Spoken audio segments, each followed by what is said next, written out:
Hi అండి. Welcome back to my channel Kanchela Srilakshmi 517. ఈ log శ్రావణ మాసంలో లాస్ట్ శుక్రవారంది. ఆ శుక్రవారం నాడైతే ఉదయాన్నే లేచి పనులు చేసుకుని అమ్మవారికి అయితే పూజనైతే చేసుకున్నాను. అమ్మవారికి పూజను చేసుకున్న తర్వాత ఒక ముత్తైదుకైతే తాంబూలాన్ని ఇచ్చాను. అంతేకాదు ఆ శుక్రవారం స్పెషల్ ఏంటంటే నేను, మా పిల్లలు, అలాగే మా పక్కన వాళ్ళు అందరూ కలిసి అయితే విజయవాడలో ఉన్న కనకదుర్గమ్మ తల్లి దర్శనానికైతే వెళ్ళాము.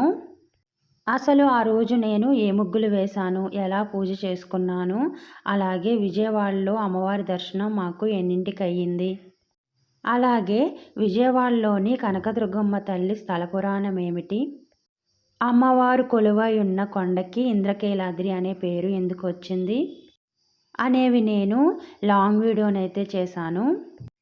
తప్పకుండా నా లాంగ్ వీడియోని చూస్తారని నేనైతే ఆశిస్తున్నాను. జై కనకదుర్గమ్మ తల్లి. Bye friends. Thank you for watching. Subscribe and like.